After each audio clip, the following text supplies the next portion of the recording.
ticket, you're getting two. So that's cheating. So you can't go based off of that. I hate when they do it. But if it's true, it's true, it's true, It's not true. That's the problem.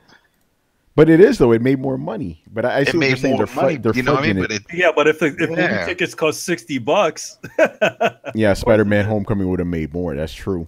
But also, that's a good point. Let us also say that Spider-Man: Homecoming actually did not make as much money as the other Spider-Man reboot. Yeah, I heard about that. I think people are just tired of the reboots. I think they're just tired of it. Hopefully, the new one. Hopefully, finally, we're getting to the second one, and it works out. It beat out God of War by 200,000 copies in the same time. Damn it, Brett! That's the featured thing. Don't skip. By the way, Brett, check the link inside of the chat. Of the thing. Inside of the thingy. That's the Ghostbusters house. Oh yeah. Yeah. On the back, obviously they knew what they were doing because on the back they have a ghost graffiti on the back of the building. Not exactly the one from the game. I mean from the original, but yeah.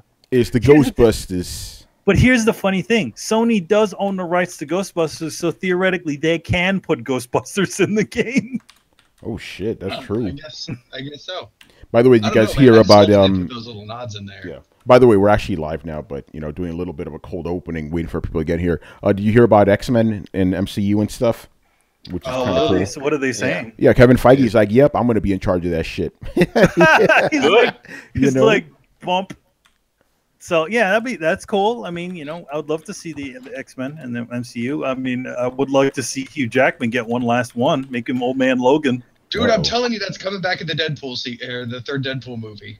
Come on. At least he needs to fight fucking Captain America. Come on. I am personally behind a Wolverine Deadpool movie. I am very much behind that idea. Can't they just dig him from his grave, and someone has powers to resurrect him? Here's the thing about the Wolverine, that last Wolverine movie. I don't remember how far it is in the future, so it doesn't matter. Deadpool has a time travel device. Yep, he can just. That's where it ended up. And in the super duper cut, they actually changed the post credit to have Ryan Reynolds basically saying like, "You're gonna put the claws away." And a lot of people are going to be very sad about that. But one day, your old buddy Wade is going to come back and ask you to step back up, and you should do it. And then after that, they posted some sort of Twitter picture or Twitter video of Hugh Jackman sitting in his hotel room, like on his birthday in like this white cotton robe. And like he's sitting there celebrating his birthday, and you hear Ryan Reynolds just start singing in the background. The camera just slowly pans over, and he's just laying in their bed in full Deadpool garb. Which is awesome, and it's a cool little Easter egg, but then it kind of begs the question, if you're going to put your tinfoil hat on, like, why are Ryan Reynolds and Hugh Jackman hanging out? Like, are they just best buddies, or are they talking about shit? They're good. I'm sure they're good buddies, and I'm sure Ryan and this guy had to talk quite a bit to just do some fun stuff with it. Well, and that if they are good buddies, that means even more that Ryan Reynolds could just be like, come on, we can do all kinds of R-rated stuff. Come on again. That's funny. What's funny about in the last Wolverine, the last Wolverine movie, they actually aged him. Did they really? Yeah, he has a bunch of like makeup and CG shit making him look older. Because it's like when you look at him, like, man, I didn't remember Hugh Jackman looking that old. Well, they had to age him. He was older, Yeah. He actually did. They actually did age him up. So the other Hugh Jackman in the movie, that's actually normal Hugh Jackman without any makeup shit on. Oh, you mean fake Wolverine? Yeah, fake Vereen or fake Vereen. Oh man! All right, I'm gonna do this intro, man. Guys, we'll be right back.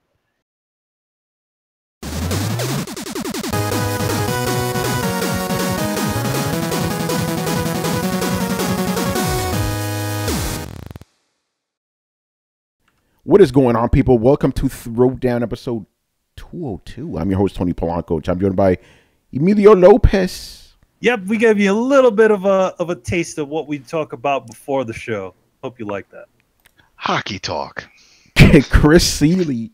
Hey, what's up, everyone? Carlos Romero. Yo.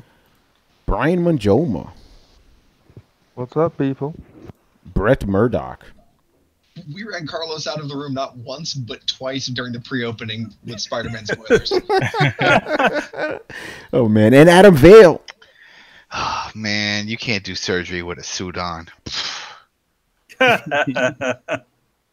Yeah, that is true. I don't even know what the hell he's talking about. Man. You know what I'm talking about. Fucking Spider-Man. Oh, yeah. Come on now. It was one thing I had to Don't look spoil, right don't spoil, son. Paul's going to leave again.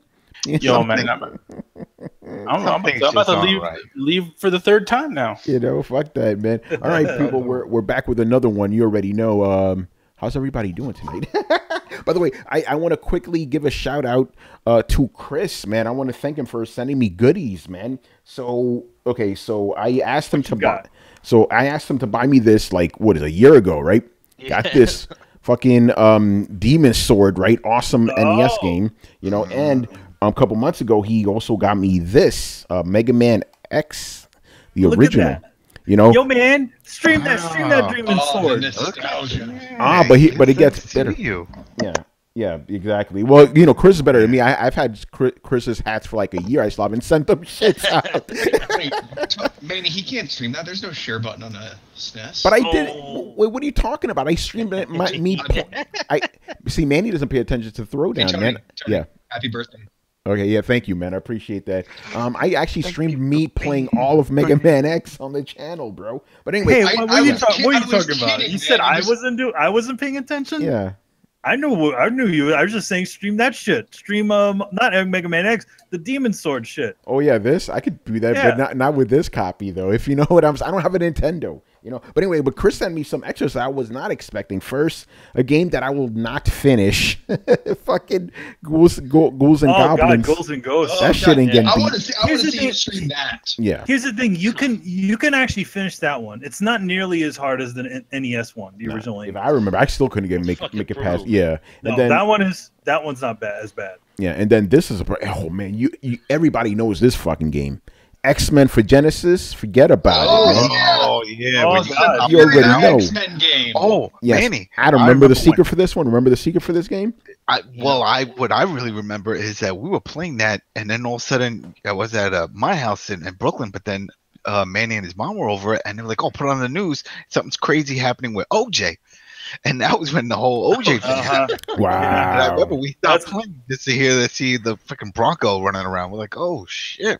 Back to X-Men. Yeah, but the secret with this one is, okay, I didn't beat this game for a long time because there's one point where it asks you, Mojo was like, you got to reset the system. I'm like, I'm not resetting nothing. Took me forever to get here. Fuck that shit. Didn't beat this game for months. Out of frustration one day, I'm like, it's not my real birthday, by the way, guys. Fuck it. You know, out of frustration, I'm like, I'm resetting the fucking system. Reset the system. I'm on Asteroid M, last level. I'm like, oh, shit. You know, that was like the first instance of like the game fucking with you. Like, this is before Psycho Man is, you know, like this thing was crazy, man. So Chris, thank you, man. Pretty good stuff. Yeah, I want to thank you for a bracelet too. Yeah. As soon as I get it, you'll get it. Yeah, you'll get it. Yo, thank you, Tony. Yep. You'll get it. You'll get it in 2 years. I gave you that Titanfall. I know, I have it. But thing is that he's the one that brought it up. He's like, "Yo, look what I got for you." Yeah, but I was contingent on me giving it to you personally. You know, we didn't see each other, so I'll get it to you eventually, man. You know, we'll see. All right, so I got one of those, Adam. I'll just send you the one I got. Oh, you got one? Oh, look, you keep secrets. Everybody got secrets in this fucking He's like, yo, man, I'll give you. He's like, yo, man, I'll give this to Adam. Like, all right, and I'll just hold on to this one. All right, Manny, how about this then? You send him yours, and I'll give you mine. Yo, Chris, don't you have one of those stupid Division bracelets too? He does. Oh yeah. You see? I remember that. Shit, you all keep secrets. Well, all right, Adam, you get like, gonna be like, yo, I got two of them. I got two of them right now, son. Hold up, my dog is playing with one. Let me pick this up. They were giving those things away, man, like butter. That's right. The guy, the PR guy, was like, "Are you gonna join my division?" I'm like, "Yeah, if you give me a bracelet, I will." No, Adam, I don't have one. I threw mine away.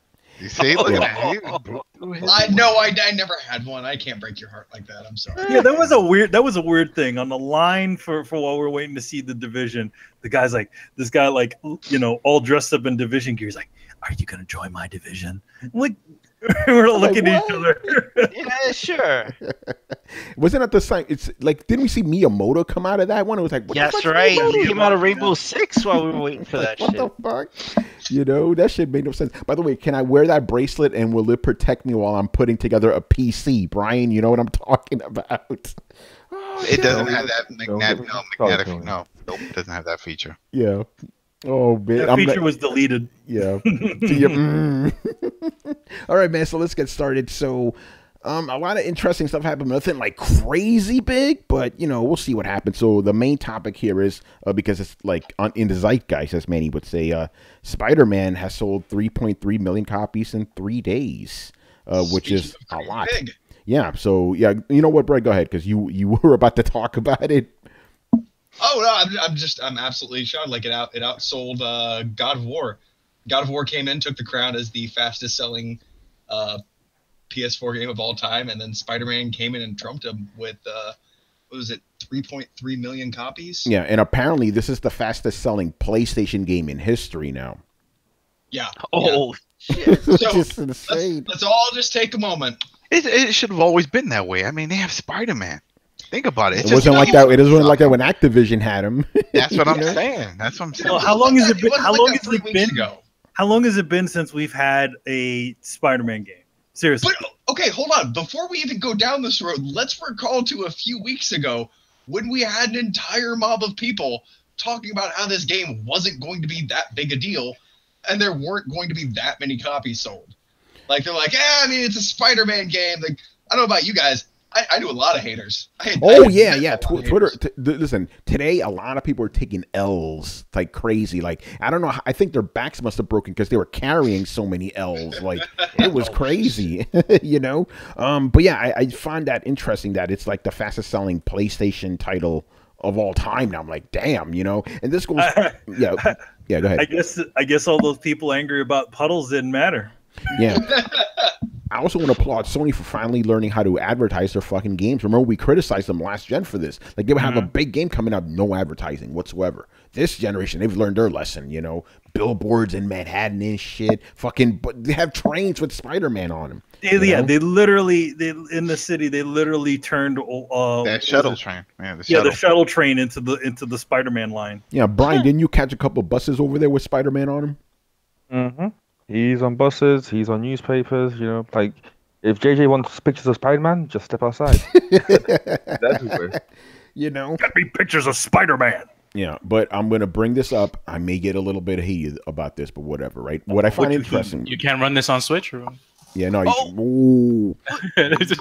Although you can run on Vita. Yeah, although 3.3 million is very impressive, I actually expected more, and I'm going to tell you why. Because last week, UK reports said that Spider-Man sold twice as many as God of War, right? So in my mind, I'm like, okay, God of War sold 3.1 million. Maybe this one's going to do 6 million, right? Only a little bit more. So what do you attribute to that? Like, did UK people just buy more? Like, I don't that the numbers kind of don't add up for me. Maybe I'm being stupid. It was on the buses. Like, yeah, that's why we needed on the buses. You know what I'm saying? Yes, granted, just because the UK had double doesn't mean America had double, but I still expected minimum 4 million out of this shit, you know? Well, also, shout out to Fan and Vash. He mentioned something that we should mention also. This doesn't include bundles also. Those PS4 Pro bundles. I wonder if that would bring it up to maybe around 4 million. I'm thinking about that meme from that with the black dude. He's like, oh, like, yeah, you're right about that. Yeah, but like, yeah, it also does it include the special editions of it? No, because there's these 2 special editions of the game. Oh, with the bundles, no. With special editions, like, I think those count. Like, if you're talking like just a physical copy.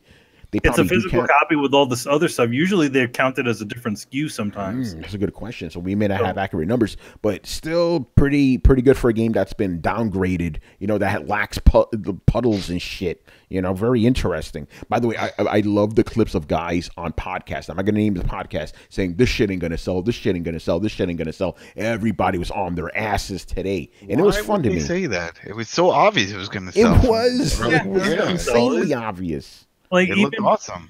Yeah, it's a pretty looking game and it plays very well. It's like the thing about the game. It's like the combination, like the combination of you know, probably two of the the best superhero games, like the Batman game and the Spider-Man 2 for PlayStation 2 and Xbox.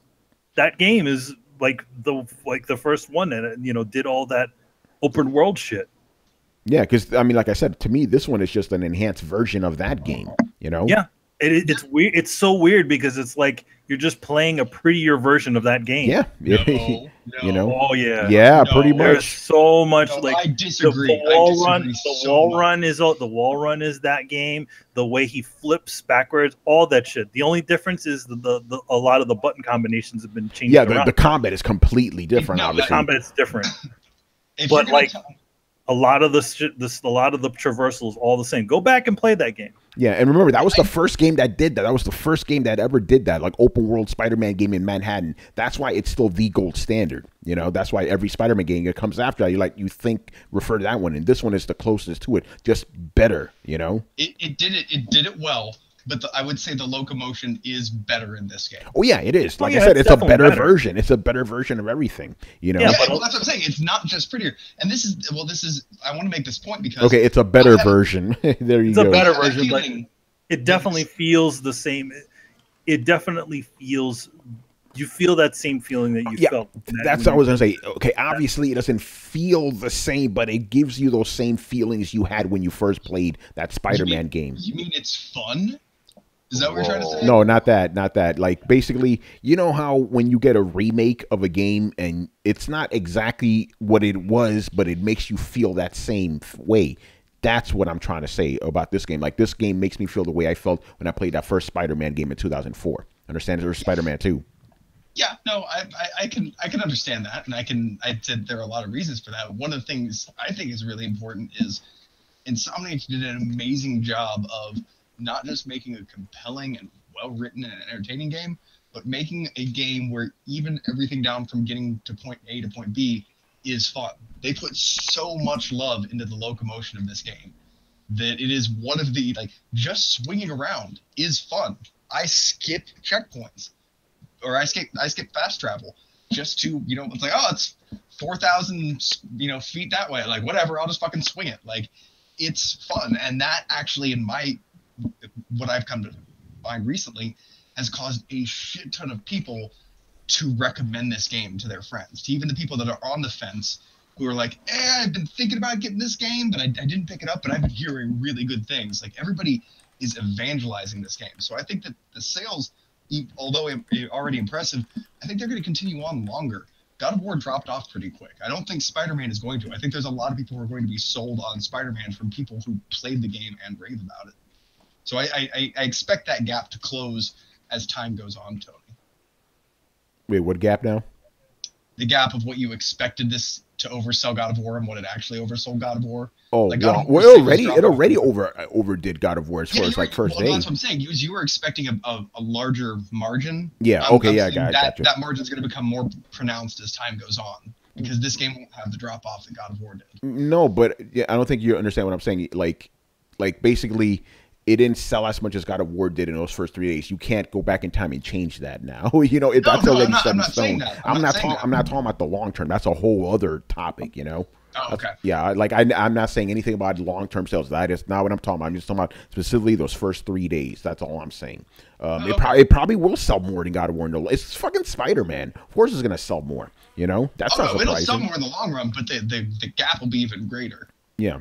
Yeah, no, I agree with that. You know, God of War, great game, but yeah, it definitely is not in the zeitgeist anymore. Spider-Man is going to be there, especially anytime he pops up in these MCU movies. The game's probably going to sell more. I guarantee you that, man. It's crazy. And that's another thing I want to talk about. I can't believe I got into an argument with people about this shit. I said because of Spider-Man's prominence in the MCU now, he is more popular than ever. People are like, Spider-Man's always been popular. The MCU doesn't factor into this. I'm like, really? No one was talking about Spider-Man before those fucking movies. You're like, yeah, obviously Spider-Man t-shirts and underwear kept selling. That Spider-Man's always popular. He's always going to be popular, but he is enjoying a bigger boost now. You know, it kind of reached a bit of a fever pitch just for the fact of him showing up in the Captain America movie. You know, I feel like there was that point where people are still mad about the ending of Infinity War. You know, they're like, to them that was the saddest part of the whole movie. Not gonna spoil it, but you know what I'm talking about. But yeah, like because Tony Stark, poor fucking Tony Stark.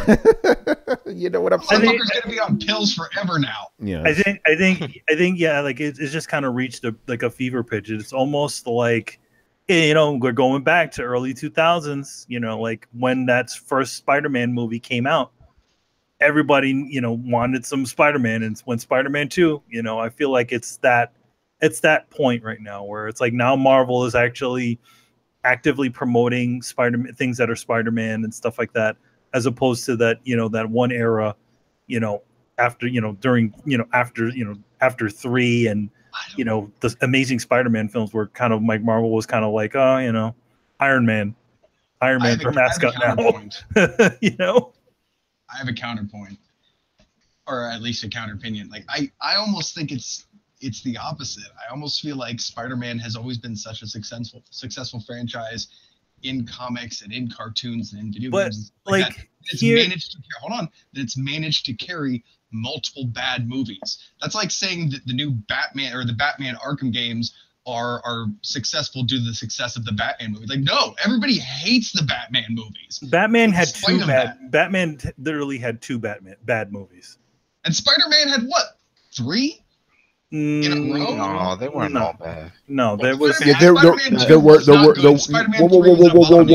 Spider-Man 2 was awesome. There were 3 bad Spider-Man movies. Spider-Man 3 and the Amazing Spider-Man movies. They were all trash. Amazing Spider-Man is not bad. Yeah, it is. Spider-Man 2, Amazing Spider-Man 2 is, Amazing Spider-Man 1 is passable of a film. It's okay. Second one is just not. No, it's not that bad. Yeah, I wanted to leave the theater, man. Like when the Uncle Ben part, like we're watching this shit again. A placeholder. That movie was nothing but Sony saying, "We don't want to spend $80 million to renew a license. Let's just throw a hot piece of garbage out there in order to retain this license." Yeah, but anyway, let's get back on point with the popularity, because Brett, I don't understand where you're going with this.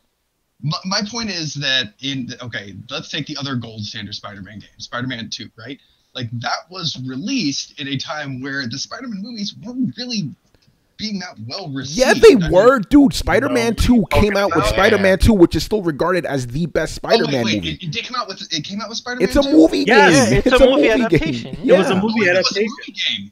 It's a movie game, yeah. It was one of the ones that went against that thing where it's like, oh, okay, every movie game sucks. No, that was the good movie game. Yeah.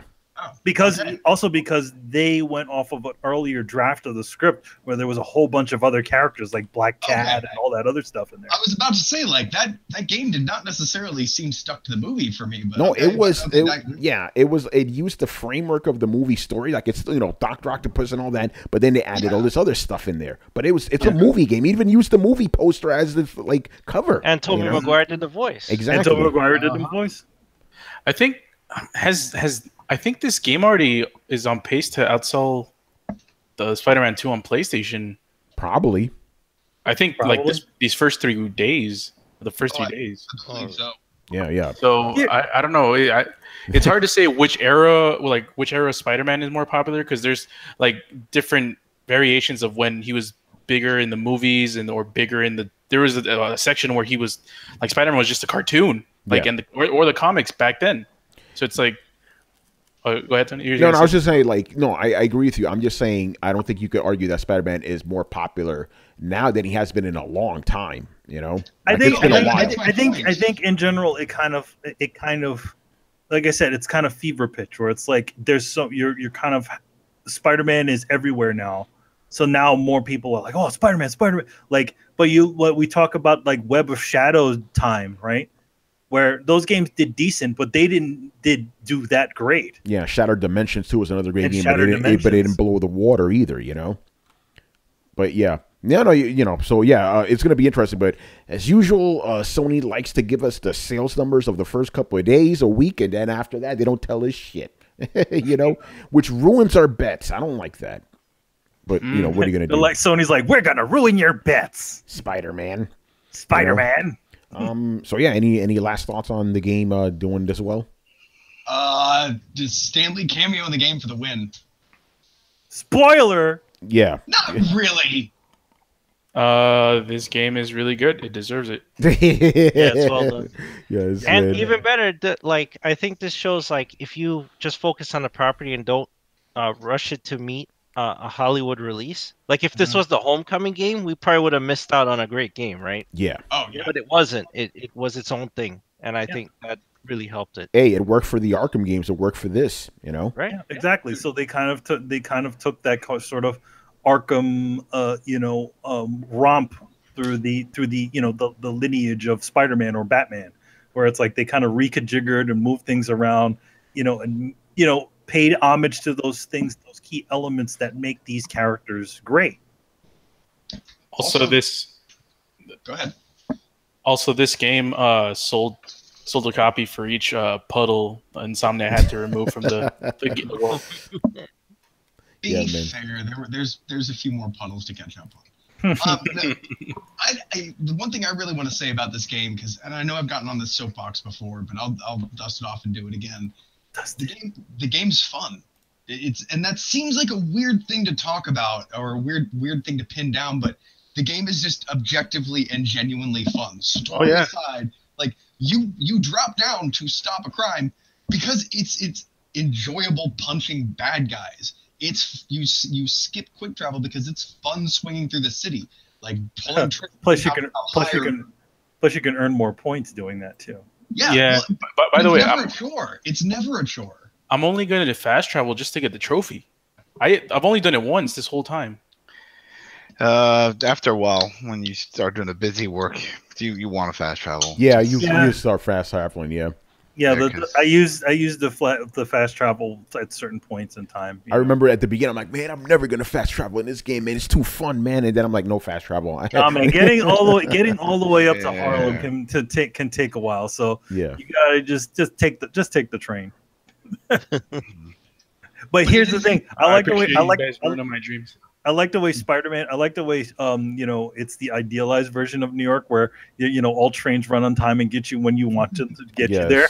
Yeah, it's also the idealized version of the police, right? It has that stupid article said. Oh God, we talked about that last week, I believe. But yeah, Spider-Man, good stuff, man. Again, but not too surprising though, to be honest. Come on now. It's a genuinely fun game, and I'm glad that they decided to do it. But I'd like to say one other thing for you Xbox guys. It's coming. The only reason why this game exists is because a certain other game didn't get a lot of sales. This game runs. Correct me if I'm wrong. The Sunset Overdrive engine. It runs on a version of the Sunset Overdrive engine, which is the same engine that made the most recent Ratchet and Clank game. A lot of the mechanics in this game are from Sunset Overdrive. They were from Sunset Overdrive. So guys, you could have nixed this game if you went and bought Sunset Overdrive. Just saying. But if they would have put a big name or IP on it, if they would have called it Spider-Man, which it couldn't because Sony had, but if it did, it probably would have sold just as well.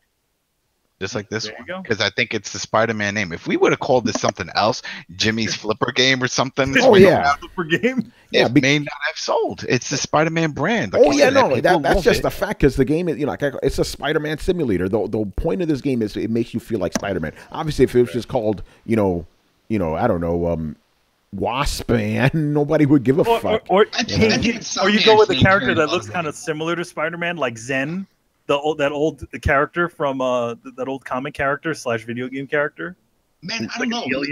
I feel like you could have made a Deathstroke game, and if Insomniac put it out and it was of this caliber, people would have at least gotten mostly behind. Maybe not as much as Spider-Man, but Deathstroke doesn't even like.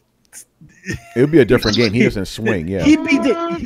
No, that's what I'm trying to think of, like just this masked guys, like masked guy that a lot of people don't know or really care about that much.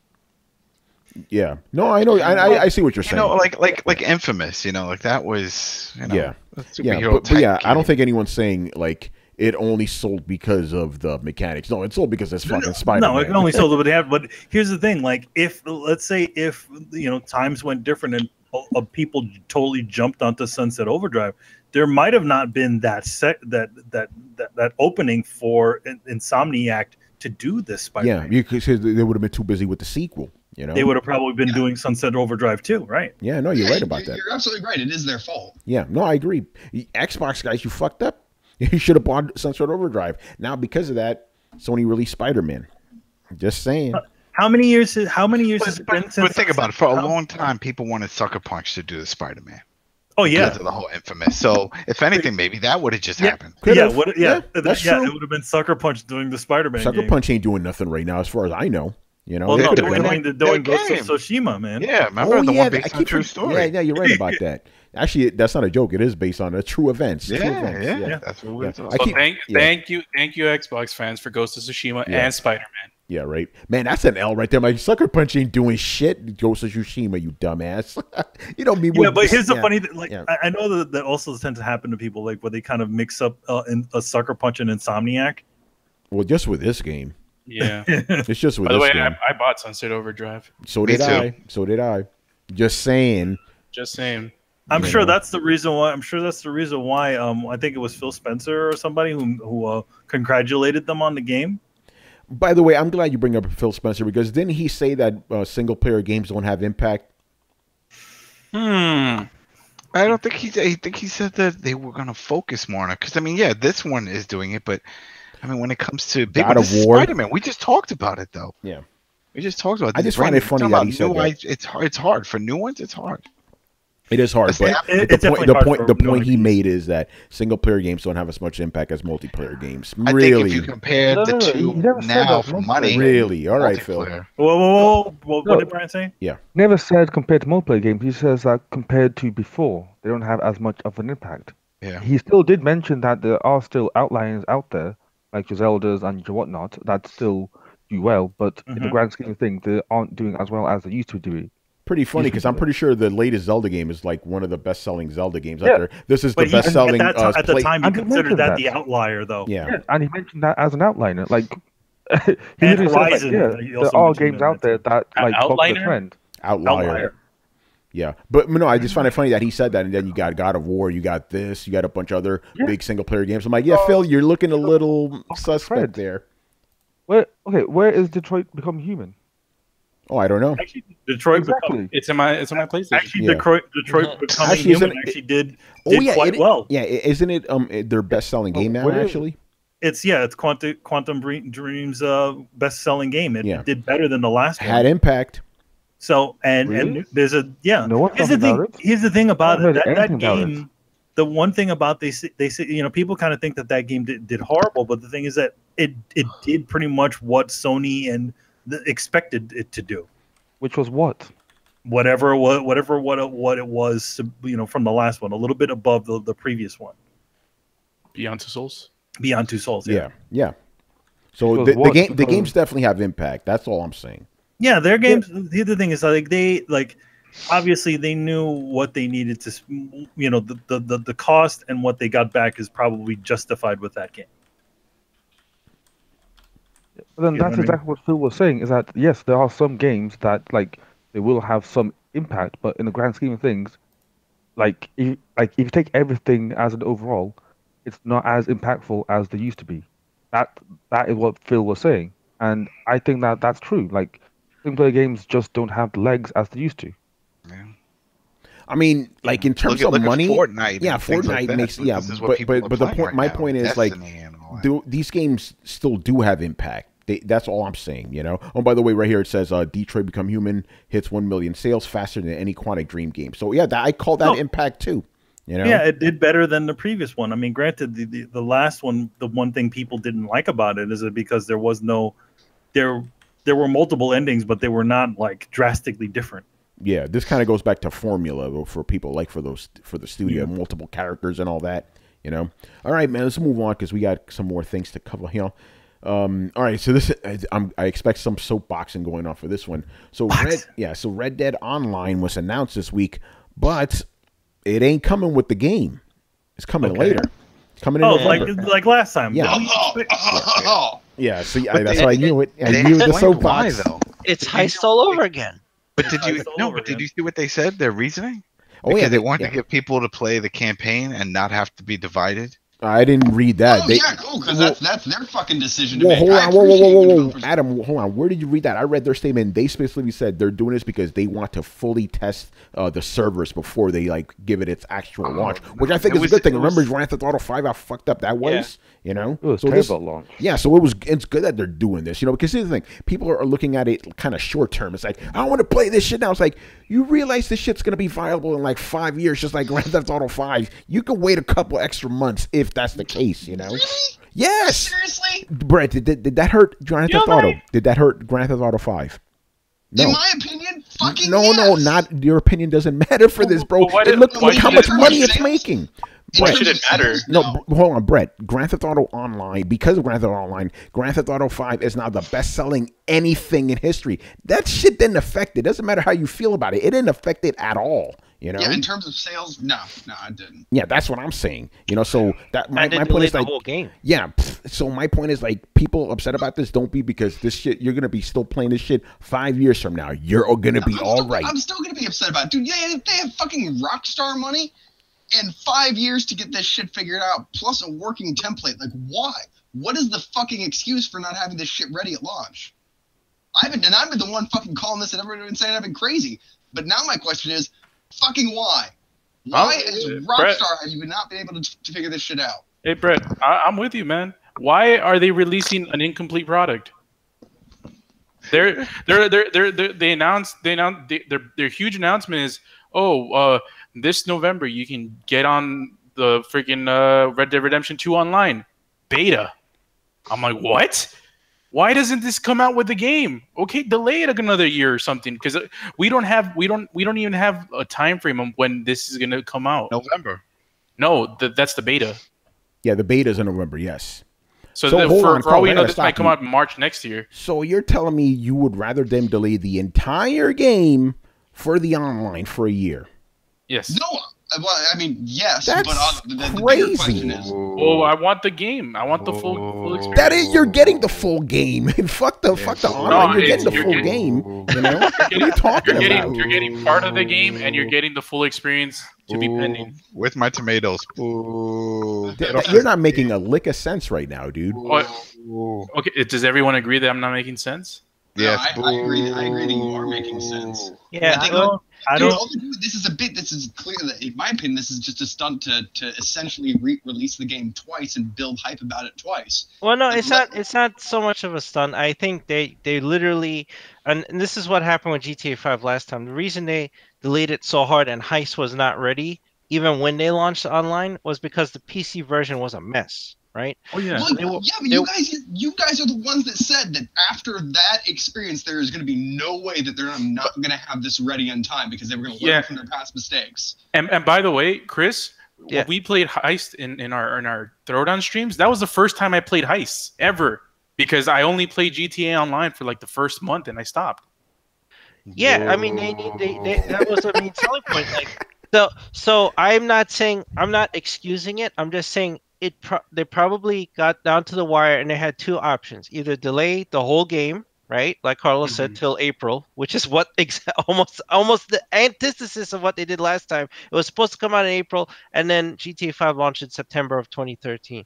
So you would have it like, oh, we can't hit October. Okay, we're gonna launch it in April of 2019 and watch the YouTube explode and everybody throw a tantrum. So instead, they're just like, all right, we'll split the difference, but I think they should offer a lot of incentives for this, because this seems like some bullshit. Well, it's free, you know. I know it is. I know it is free, but they should have planned this out better. And they obviously have run into some roadblocks that they can't get over by launch. So they're just like, fuck it, we'll launch the campaign, and we'll roll out online later after full testing. Okay, that's how they have to do it. And then it's like it's better than nothing. You're gonna get it. Okay, so. Well, so I agree, but like in that case, just sell me the single player.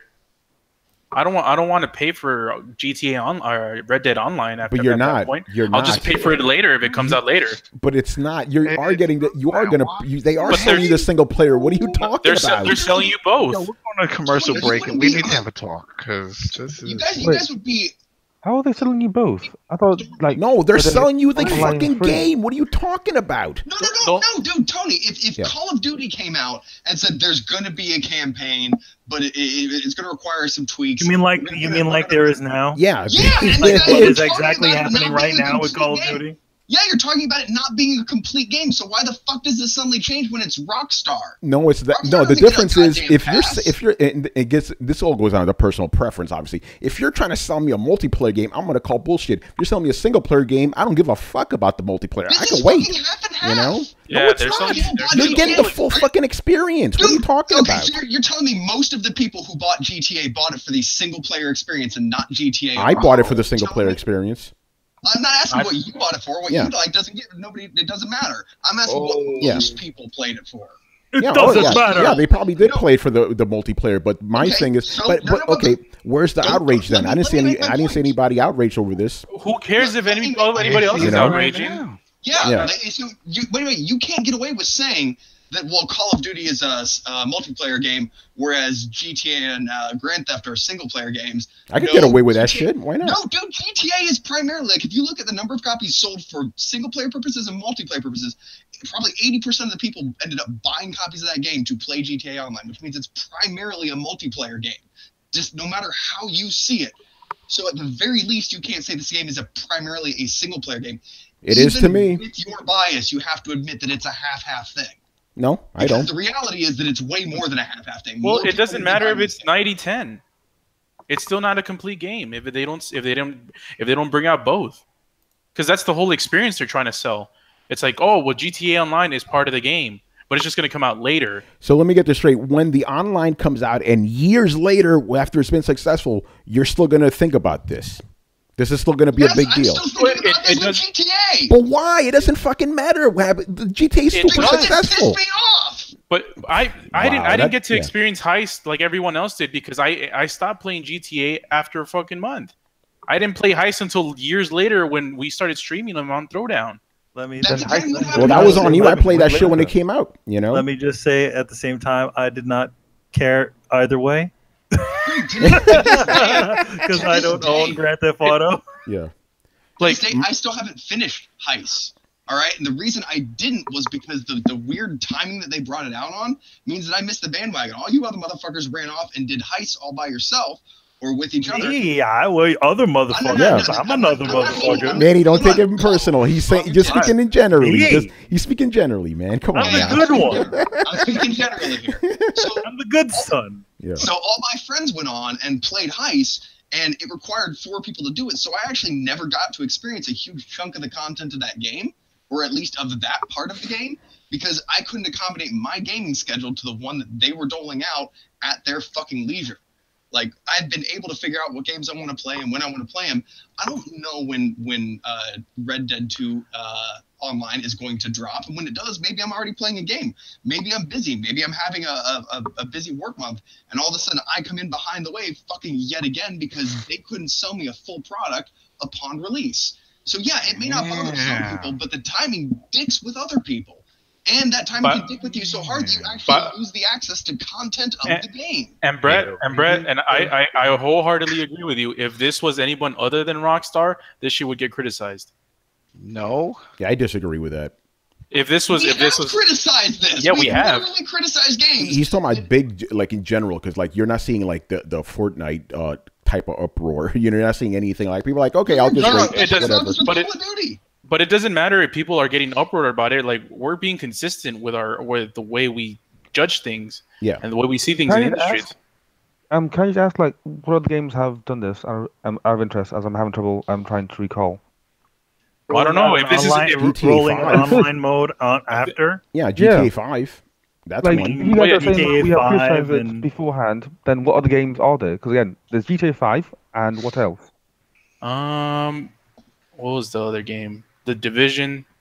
No, Division was Division online the Division. first day. What are you No, talking No, about? Division had an online. It had it.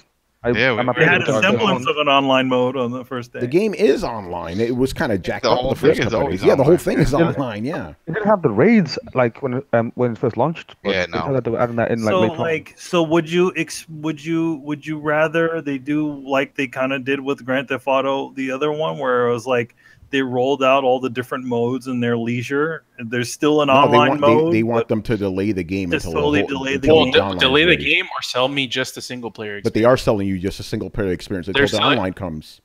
No, they're selling you a whole package. They're just saying they're just delaying the online experience till later. Well, the thing is, it's like the thing is, really what the meat and potatoes of Red Dead in general is not the online mode. It's the actual but it's single player experience. But it's part of the game. The online mode is the dessert.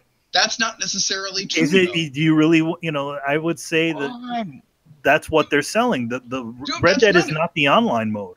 If they sold you the online mode like they did with Call of Duty, I would think that would also cause a lot of issues too, because most people played the single player experience, and most people are playing GTA for the online experience. Yeah, but not for Red Dead. How do you know? How do I know? Because they talked about it when they gave their numbers. They were like, yeah, the GTA Online has surpassed any online experience that they've created, including the Red Dead and GTA 4 Online. Yeah, because Red Dead was a prototype of what eventually became GTA Online. They've never had that kind of engagement. And by the way, for anybody who's interested here, I was buying Red Dead 2 for the online mode. I don't give that much of a shit about the story mode. What? That doesn't make any sense. That makes absolutely no sense. Because I like multiplayer games. When we go into commercial, we don't have commercials here, bro. My bad. Is anybody fucking surprised? I like multiplayer games. Do you? Really? By the way, this is why I wanted to have this topic, because I knew Brett was going to go with the fuck off. I love it. What's an online mode? I don't know what that is. I mean, I'm glad they're being. I'm glad they're being upfront about it. It's like, yo, we can't have. Honestly, yes, I have had the conversation about Spider-Man would be amazing if you could co-op it with somebody. Me and my buddy. So we're five dudes that's the Spider-Man running around. That's stupid. Dude, you just do it Spider-Verse. No. I would say I mean, I understand where Brett's coming from with this, and Rockstar has handled this poorly because they gave themselves a hard date, right? They started hyping this up a long ways out, and we gave them the benefit of the doubt. Like, okay, GTA 5, they screwed up that online rollout. Heist came like a year later after online was even open, and so they're going to get it right this time, and they did. So they rightly so, they should be called out, right? I know the online is free, and they're charging $60 up front, and then they're going to roll it out like, oh, you don't have to pay for any of this, but we know there's going to be some equivalent of shark cards and all that shit. So I don't think they deserve too much leeway, especially with timing. And there's like Brett said, and we can understand, from past experiences, some urgency if you want to play with people, and you miss out, right? So I can wholeheartedly agree with that. They should have had this ready. Or they should have done what they did with GTA 5, push it back to April, or they should be offering a ton of incentives with the purchase now, rolling out the online later, and give people in-game money or whatever, because they're gonna do the same. Yeah, they give you like $1 million or something. You know. Yeah, have $200,000 because it's $18.98 and. Inflation isn't so bad, so that'll get you a nice horse, and whatever, and we'll give you a ranch or whatever. They should incentivize it more, because this isn't entirely on them. This is planning, or they run into roadblocks, or they couldn't, or PC is a mess, which is exactly what happened last time GTA 5. That's what pushed everything back. So that's on them. They should be giving people way more incentives and not be like, oh, sorry guys, again, and it's been 5 years, so we thought you forgot. They can't give you incentives until the game comes out, Sure, but that should have come with this announcement. Yeah, but they said they're going to give you more news soon, so it's not. But my whole point, and Brad, by the way, just in case you don't realize, I totally feel where you're coming from. My thing is, like, in 5 years, in the overall scheme of things, it's not gonna matter. It didn't matter with. I know it mattered to you, but it didn't matter with Grand Theft Auto 5. Any game that ended up being a success, though, you could just throw away anything bad, any criticism about it by saying, well, 5 years later, it sold well, it's remembered well. It doesn't mean that it didn't have flaws. It doesn't mean that it didn't have things to criticize. It just means that time dulls those things, and it doesn't fucking matter so much anymore. Hold on, different format. Were you upset that they delayed the Watchmen comics when they were coming out? Nobody really talks about that. They just love the graphic novel. You know? Yeah. Also, nobody remembers the fact that the Dark Knight Returns, or what originally was Batman, was late originally. All the issues. Yeah. My point is, people forget about these things eventually. The one thing is that, like, when once these things are already out, a lot of this complaining and stuff that happened gets lost in the dust. Yeah, but it doesn't mean that the complaints aren't valid. I'm not saying they're not valid. They're not. I never said they're not valid. Hold on. Let me ask a reverse ask on this then, Tony. Yes. If in 5 years, what are they going to remember? What are they going to care? Let me ask you this then. If they delayed the game until online was ready in 5 years, what is it going to matter? Why are they going to care? Oh, yeah, that's a great point. That's a great point. You know, like me, I would be like annoyed if they delayed it, but I have other games to play, so it wouldn't really matter. So yeah, you're right about that. They could have delayed it too, you know. So, but either way, either you delay the game or you just release the the single player portion now. In 5 years, it's not going to matter either way. You know what I'm saying? So you know, so that's an argument that just renders this entire conversation. Pretty much. Here's my question though. Let's be honest. The game looks remarkably like GTA. Yeah, that's what Red Dead 2. That's what Red Dead Redemption was. It was Grand Theft Auto with horses, man. Exactly. So with 5 years and Rockstar money, why the fuck isn't this ready? Is my question. Yeah, I'm going to go with Chris. I think they ran into a situation. Remember, they flat out said online will be ready day one. They said this year. They said this. They already have a working model. Yeah, what but my point is, and Brad, you know, this game development is not like anything can happen during game development. They probably ran to a hitch. Like, fuck, we can't have it ready. Dude, so modders could have built the game quicker than this. I don't know about that. Bunch of modders. Come on now. No, we'll be back after this quick commercial break. Yo, I'm not playing this game at launch, man. Whoa! What? All right, you're lost. Because I'm not gonna be here. What? In the middle of my bad. I'm probably gonna have the game sitting, for a few months before I actually play it. And that's just because of time. Actually, this so probably by the time that I actually get to play the game, online mode will be released. Which you won't play anyway. Which I won't play anyway. Here's the funny thing, and this is just going, this is somewhat related. Because of my gaming habits have been, extended, or a game that I bought earlier in the year, I'm continue to play all the way to the end of the year. It's funny because the game ends up being a different game when I get back to playing it, which is so weird. That always happens. So I bought God of War earlier this year, right? Now God of War is different than when I started actually playing it because of the lull in time. Ooh, hold on, Paul, what's going on, man? He brings up a good point. I agree, actually. I completely agree with this opinion. What if the online portion was ready at release and the single player was late? I feel there would be much more uproar. I completely agree with that. I agree with that. I completely agree. But I guess, again, Brett, that's a great point. Yeah, either way, it don't fucking matter in like 5 years. You know this shit's going to be a fucking success, It does. And actually, this ends up solving a dilemma I had. Because I was like, oh man, GTA or Red Dead 2 is... it's coming out awfully close to Fallout. I'm not sure I'm going to play both these games. Like, cool, I'm just not going to buy Red Dead now. Whoa! Damn. Hey, listen, Brett. I'll wait until the full game's there and probably pay $10 less. Whoa. Hey, listen, Brett. Yeah, if you don't buy the game on day one, you buy it. What is it? Maybe 6 months later, probably the price drops.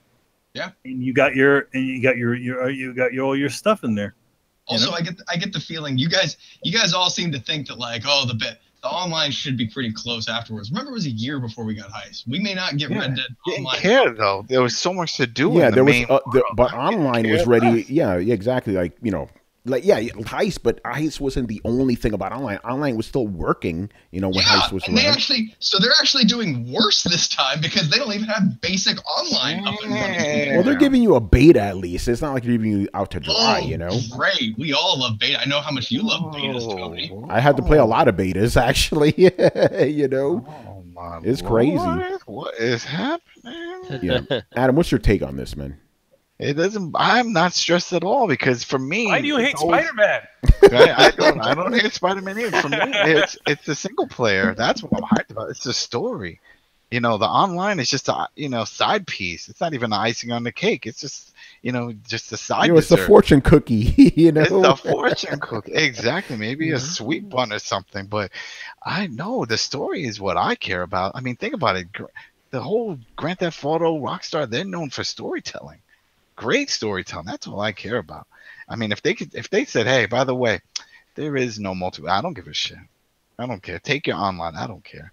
It's the story. That's all I care about. That's what brings happiness to my life. Like you take that story, you shove it up your ass. It's Yep. hilarious. All right, man. So yeah, I knew that was going to be a topic. By the way, Corey was in here. He's like, you guys got to chill. This is a throwdown, motherfucker. This is what we do, man. No, man, you chill, man. I think Corey seems to think that we all hate each other because we argue. That's not how argue. If you have a point, it doesn't matter if you have different points. By the way, yeah, we learned how to debate before Twitter, so we know this shit ain't personal. Yeah, you don't take any of that personally. Shit. I disagree. I hate all of you except Carlos until he disagrees with me again. My man. Hey, you guys are related, though. You know what I'm saying? You guys are cousins. We are Look, cousins. man, I got you. Oh, See, Brett learns, man. If Carlos gets into a fight, you gotta step in, man. Even if you fucked up, You already know. see, there you go. That's that. Yeah, we're gonna make a good Hispanic out of you yet, Brett. I'm making progress. All right, all right. Let's move on, man. So okay, PlayStation Now. This is interesting. None of us really like this service because we're like streaming. Fuck that shit. Now they're actually taking a page out of Xbox's book and they're gonna let you download games to your PlayStation 4 and play them. No more of that streaming nonsense, man. So no, well, not all of it is streaming nonsense. it is streaming nonsense. Well, here's the thing. There's still a portion of it that still has to be streamed over PlayStation 3.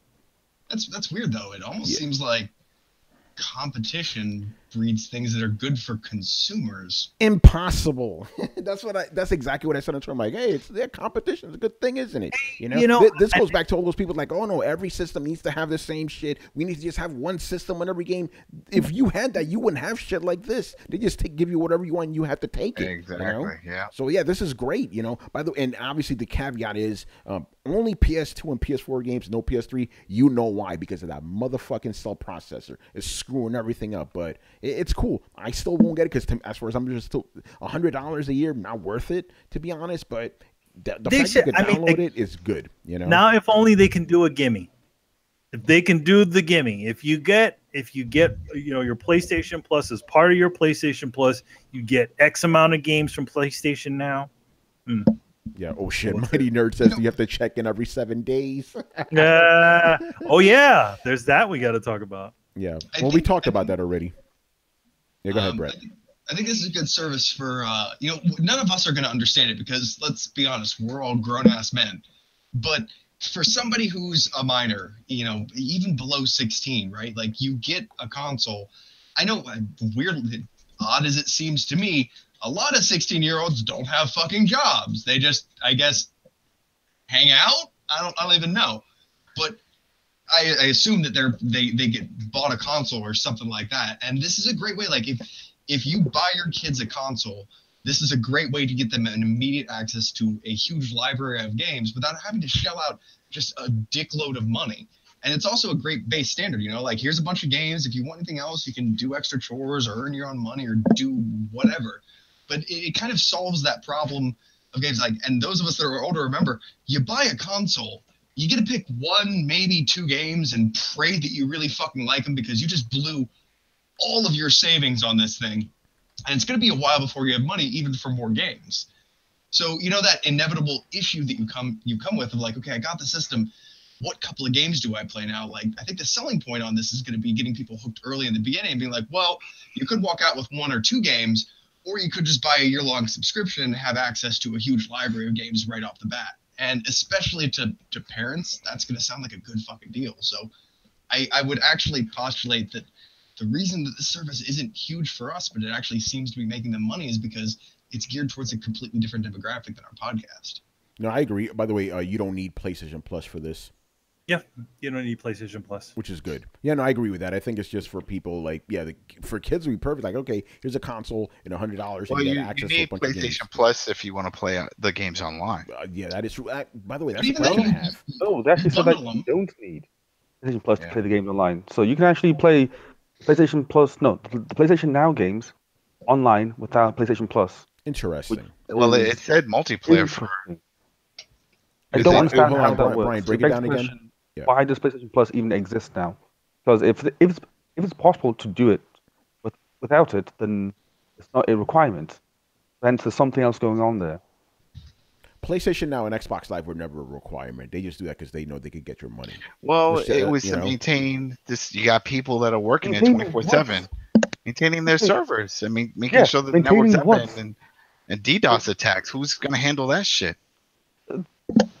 That was like 5 years ago. Like, Hey, would it be What- 5 years? It's happening every day. Every day. You got to defend against sexual predators too, man. Come on. I'm telling what the you. hell are they maintaining? Like, Holy crap!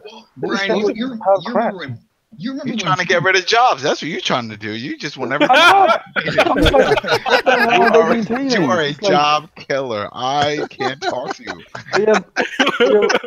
they are maintaining a pile of trash. Like, what are they maintaining? Like, really? they're maintaining it from being a bigger pile of trash. Yeah. Brian. Oh, You remember the days man. when you actually How are had they to pay for feeling then? Xbox? You also Hold work on, in hold on. IT. How could you hate on this? You're supposed to Do embrace you it. remember when PSN was free and how terrible it was?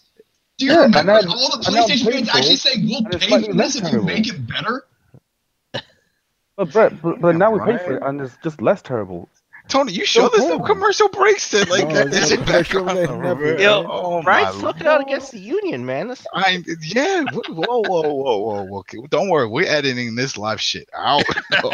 Oh no. I mean, if you want to talk about, like, Steam is free and its networking is terrible. Shit, that's like if We're not talking Brent's about are saying Steam, that Brett. he hates We're not talking ink about and Steam. tattoos. You don't do that. I- They go hand in hand. Yeah, no, I think it's perfectly valid to bring up Steam. You know? Why are we Yes, bringing up Steam? Like, this conversation is purely about the PlayStation Network. And No, we're talking about the all of fact them now. that We're talking it's about still all. trash. We're talking about all of them. We're talking about all the networks now. yeah, you want to talk about the free network? Steam is a free network, and how does their No, voice I'm not chat- talking about the free network. I'm just saying, like, if we can play PlayStation 4 games through PS Now without PlayStation Plus, what's the point of PlayStation Plus then? Because it's clearly- it's essentially possible- their online fees are folded into the PS Plus or the PS Now Do subscription. you actually believe that, or do you think that they are just charging for online because they can?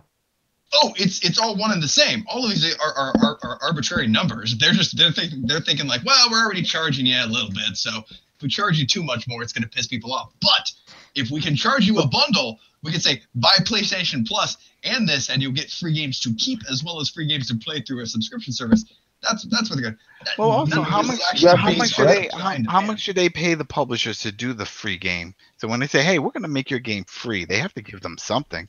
Brett, can I just stop you there? The PlayStation Plus games are actually not free. They're tied to the subscription. When your sub ends, the games just stop working. No, they don't. Yeah, they do. Yeah, They they do. lock them. They get Yeah, locked. they lock them. Yeah. Yeah. It's, Oh no, it's that's right, in- they do. it is the Xbox games that you get to keep for free. That's right. But Yeah. only 360 ones. Only the 360 ones. Forever. They locked the other ones as well. They used to Really? have it. Yeah, now it's just the 360 games. Ooh. Uh-oh. Only the 360 games you're allowed to keep playing them afterwards, but the regular Xbox One games you no longer can do that. Yeah, I missed that shit too. Sneaky bastard. Yeah, man. My big thing is why the fuck are console games P2P? Like, why are they player to player? If it's on a console, it's running on an infrastructure that I'm paying a subscription fee for. So you offload the burden of that onto somebody else's fucking connection, not mine. I don't want to have host priority in terms of latency. Fuck you. Because I wanted to double dip. Like, why should they have to provide the service when it's like, hey, how about we get you to play the games that you own on someone else's server, and we'll just sit there and like just graft the cash. I can understand the developers saying that. I can understand the developers being like, I'm not maintaining your fucking server. But they should look at not the consumer, but they should look at Sony and be like, Sony, you do this shit. And so they'd be like, oh, we'll just make the players be like, no. That's gonna make for a worse game experience. You do this shit, they're paying you for it.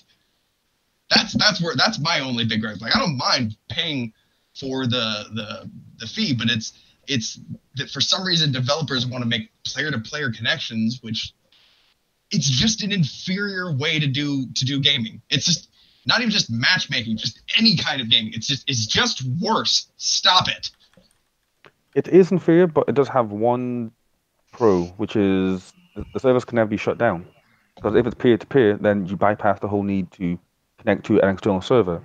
Like this was the whole like Halo 2 thing where they had like one guy left his Xbox on that they couldn't shut down the servers. Yeah. So I guess in that aspect, yes, but again, I totally agree with Brett. In all the aspects, it's trash. Damn. Joey says on Xbox you need gold to pay to play Game Pass games. You know, but I But think that's the multiplayer. That's what they said the same thing, Yeah. but not for the free to play stuff. Free to play stuff you don't need. yeah, but you know. it seems to me like people who, and I could be wrong, that people who buy PlayStation Now are not going to buy PlayStation Plus and vice versa. I know I'm not getting PlayStation Now, no point, you know. But if Actually, yeah, now I have interest. Get it later, but don't. you know, I think I had this conversation with Riku. It's like every PlayStation 2 game I wanted to play, I did get to play, so don't really need to revisit those. Oh, aren't you? That's gonna be interesting. And next topic. Oh man, play that Rogue Galaxy, man. That's a good ass game. Yeah, I'm good. I could get it now on PS4. Yeah. Yeah. Anyway, I think we're done with this one. It's kind of interesting. But yeah, downloads are better than streaming. Streaming is bullshit. Don't do it. That's all I'm going to say about that.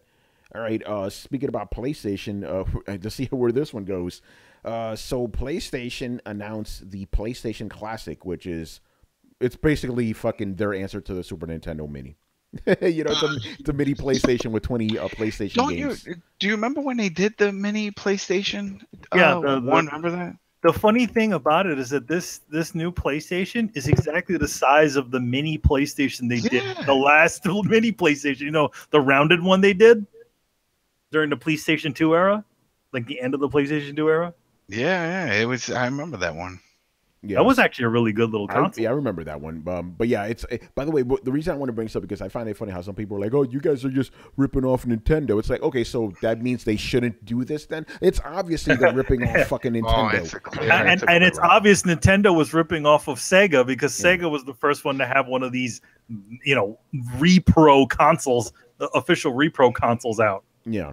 Running in relation. Stupid, with the exception of Sega's one. Sega's one was like, to me, that's like saying like I open up a burger joint, right? Oh, you can't make burger joints, You're man. copying White Castle. Yeah, you copying White Castle, motherfucker. They were the It's first. like, what? I hate you.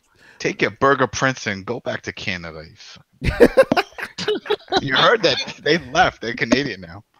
Oh shit! But yeah, you know, again, not surprised this is happening. Everybody's jumping on the bandwagon, which is fine. You know, I'm expecting more of these. Like if they make like a mini Xbox, that would be kind of fun. You imagine like that? Remember how big? Oh my god! Was? The Duke controller would be bigger than the actual fucking console. That's right. You know. Can we not just? I don't want to do this. I don't want this to be a thing.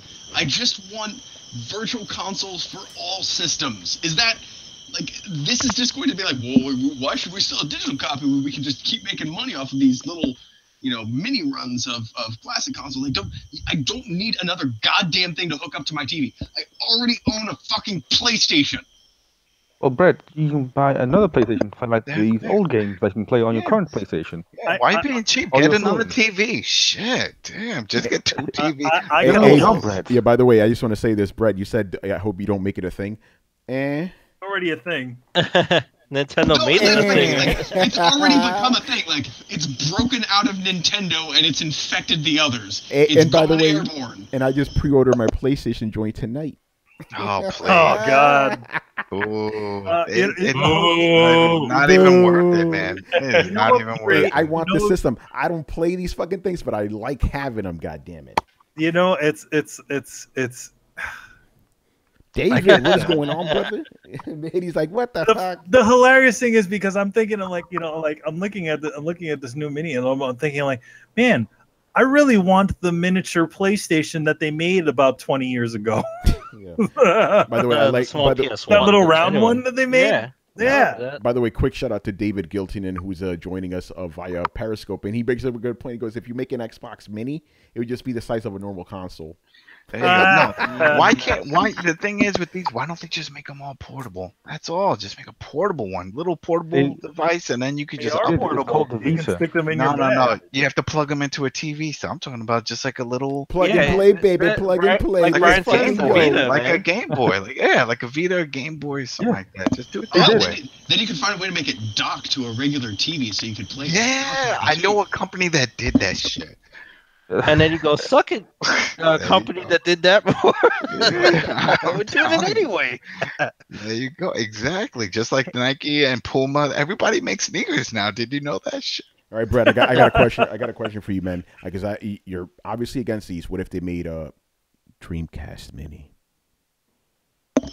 You know that's next. See, I'm fucking him up right now. Man. I'm fucking him up right now. That's the reason I said Sega was the exception, because when Sega's classic console came out, there wasn't really a good avenue to get a lot of Sega games because Sega didn't have its own console anymore. Nintendo did, PlayStation does, and Microsoft does. They all have avenues to get their games out there. It'd be tough to get all of the licensing together, I feel. Tougher to get all the licensing together for ports to all those games onto a new service. I think if you make a mini, you can probably resurrect some of the original contractual agreements. I could be way out of my element here, but I figure it would actually be easier to make a Dreamcast Mini than it would be to make all those games available for current systems, even as like a bundle package. But I still do like the fact that you can download like the Sega Genesis bundle collections on PlayStation and whatnot. Yeah. Like you can just buy them as classic game collections. I like that. That's my preferred way to do that. But it's tougher to do that, and I don't know why. My whole idea on this is that it's really tough to revive the licenses because they can't even bring back Jet Set. Yeah, a lot of them because they can't get the license to all the music anymore because they're essentially making a new game and putting it on a new platform. If they just made a mini version, it would essentially be a re-release and probably a lot easier to just retain the rights to those as opposed to having to reacquire them. So a Dreamcast Mini is the one exception I could see. And honestly, you could probably fit every Dreamcast game on the Mini. Yeah. And just call it a day. Yeah. Because it didn't have the biggest library. Yeah. What about a Saturn Mini? Oh, Chris, I was just about to say that. Like, if they announce a Sega Saturn Mini, I will lose my fucking mind because you can't even play those games anywhere. Yeah. You know? That's what I'm saying. That would be perfect. Yeah, I'm like, oh my god, that would be insane. Like, fuck the PlayStation Mini. That Saturn Mini, I would go nuts. You know? But yeah, I definitely think this is gonna become a trend, and you know that's fine. I like the cute little consoles, man. It's fun. You know? I don't. You know, it's like look, let's just be honest. Like, yeah, this only comes with games. You know, I have access to all these motherfuckers, right? I'm just saying, but I like how it's fun. Yo, man, you bought a $100 novelty. Yeah, basically, that's exactly what I did, man. You know, and I got no shame in that. I got the money. You know. And I have no problem with people buying these either. You know, keep them coming. You know, but you're right about that. If they ever make an Xbox Mini, that fucking Duke is gonna be bigger than a mini console, man. Oh, Duke has been retired a long time. No, they brought the shit back. What are you talking about? That's not them. That's not them. That was another company. Yo, man, that's not the real Duke. That's a replica Duke. No, it's not. And then you forget that Duke, they voided that out like within the first year, and they wound up using a smaller one. I had two green ones that were like Hulk green. Yeah, hold on. It's quick, because David says Polymega can run Sega Saturn games. Aren't those games kind of iffy, though? I know there's some good emulation stuff going on with Saturn games now, but it's still a little iffy. I'm waiting for the proper emulation for Saturn.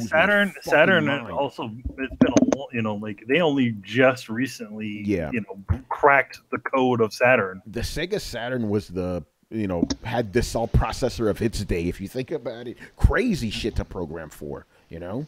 Oh, man. I wonder how small the GameCube Mini is going to be. That's a good question. It'll be an ice cube. Brett, you got to yell at Nintendo because they're the ones causing this. If they keep doing these mini systems, you never see a VC. And I call this this was part of my Switch predictions. I was wrong about the Switch success, but I was right about you're not going to see Virtual Console. It still hasn't happened. Yeah, no, you're right about that. No, actually, that's dead. The patent for the N64 Mini was actually accepted tonight. Shit, man. Unless we get No Mercy in it, I don't want to play that shit. And we're not going to get that either. This is the reason we're not getting Virtual Console. That's the thing that frustrates me. Like, I don't give a shit Yeah, You they wanna can buy send, these things. they can sell you a repro piece of plastic with a chip inside of it, and call it a day. Yeah, well, Now- and they know you're buying it for what, 2, maybe 3 games that you really want to play. Like, why would they? It's bad. They can and say, it- why would they say just those games? Like, it's, So GameCube Classic will have a So- keychain attachment. Huh? there you that's go. what I was thinking. So Tony, let's say next year they release another one, and it's like, oh, PlayStation 1 number 2 with another set of games. You're gonna get that one too? Probably not. Another set of 20 I just games? want the Like, actual. I want the physical system. I don't care about the games. I just want the little system. Understand? I don't give a. I have access to PlayStation 1 games. You know, it's not about the games for me. It's just about the miniature system. Would you buy a GameCube Mini? No, I don't care about GameCube. Oh, I'm just being real. I wouldn't buy a 964 one. I either. would don't give a like. fuck I about honestly that. like. I would buy a Sat. I missed out on Saturn. I would buy a Saturn Mini if Sega said we're putting out a Saturn Classic or whatever. Oh, man, forget Like about this, it. I'll buy it in a second. I'll buy Dreamcast 3 of those just cause, you know. Yeah, but I mean, besides the Wii is a GameCube. Like you had 2 systems. Like a thing. You're fine. You you know, So find somebody using it as a doorstop and just dust it off and be like, there you go, I got my GameCube. what's going on all day? He goes, do you think they should add online play to the mini consoles? Fuck no, get that shit out of here, man. They didn't have them, you know. See, we don't want it in Red Dead, and we don't want it in. That's right. No, You but heard those it games here. never had Never them. had 'em, yeah. No, so whatever. We don't like change. Shit. The only thing I would say if they were to and Sega should be smart about this, they may either Sony or Sega, here's some pearls for you. Uh-oh. Put in the ability to download extra games. So if you throw $5, say like we're gonna offer 10 more games to the library for $5, boom, you can do an upgrade. Otherwise, people are gonna hack it and just figure out how to dump games on there anyway. Actually, They did that with the Switch. We're gonna add. They did it with the I'm Switch. adding this to the show notes right now. We're pretty much done with the PlayStation Classic, right? Yeah. Yeah. Sure. Adam, what happened with the fucking Switch, man? They did the same shit. The one people that have the hacked version, because it's just that emulator. Like if you have the service, you get an emulator, and then they put all the ROMs in it. Well, they downloaded that pack, they got into it, and they said, "Oh, we see how this is structured. Let's just dump in some more." And they did, and voila! It's just like what happened with the 3DS. Remember when I showed you how you can? They did the same thing. They took the shell, the little casing for it, and then they implemented another game, and that's what they did with this. Oh, so there you that go. they could See? get all of them. It's not So- that hard. That's what I'm saying. It's pearls, man. Don't do like Nintendo does and lock it down like it's only gonna be this many games. Be smart about it. You could monetize that. Be like, all right, Yeah. we're gonna offer a pack of 10 games, $5. Then there's less incentive for people to break it. You know. But No, I wholeheartedly endorse hacking the Switch. Fuck cloud saves. That's a bunch of bullshit. Fuck that. You could put an SD card in there. You should be able to copy your saves off. God damn it. Testify. That Mighty Nerd goes, if Sega releases a Saturn Mini, do you think it will have the 4 meg carton design? Dude, it's gonna be more than 4 megs already, you know. So you don't have to worry about that. That shit's gonna be way bigger than 4 megs, you know. This ain't the thing 90s, is, son. But here's the thing about the Sega Saturn, like, you know, will it have a lot of those arcade classics that you kind of enjoy? Well, we don't even know if they're making a Sega Saturn. No, Mini, but if they you know? did, would they even be able to have it? Like, you know, you remember Capcom what games, yeah. you remember the reason why we, you know, Capcom, baby. it's Capcom games. Yeah. Now, yeah, Marvel versus Capcom. No, yeah, all those games. To be fair, though, there are Capcom games on both the Nintendo Mini. So Capcom is open. Capcom even has their games on some bullshit systems that are out there. Like this one I reviewed. I probably shouldn't have said it was bullshit, but whatever. Like Capcom, they put their games out there, you know. But you're right about that. Without those Saturn games, it kind of makes it a little. Even if it just had the Sega Saturn first party, I would be happy. But yeah, those other ones would be sweet. Yeah, like it would be like Panzer Dragoon Orta, and it'd be Panzer Dragon Saga.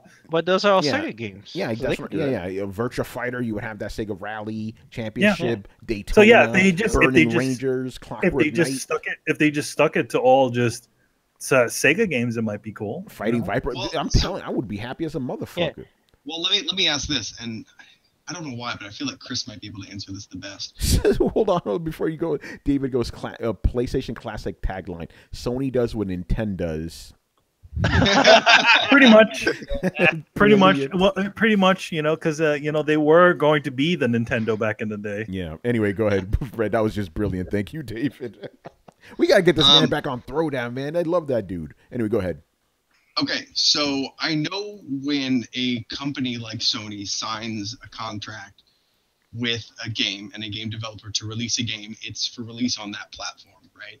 And I don't know if they need to renegotiate for re-releasing on another platform or something like that, but that seems to be the case because games that want to get ported seem to have to go through the whole process again.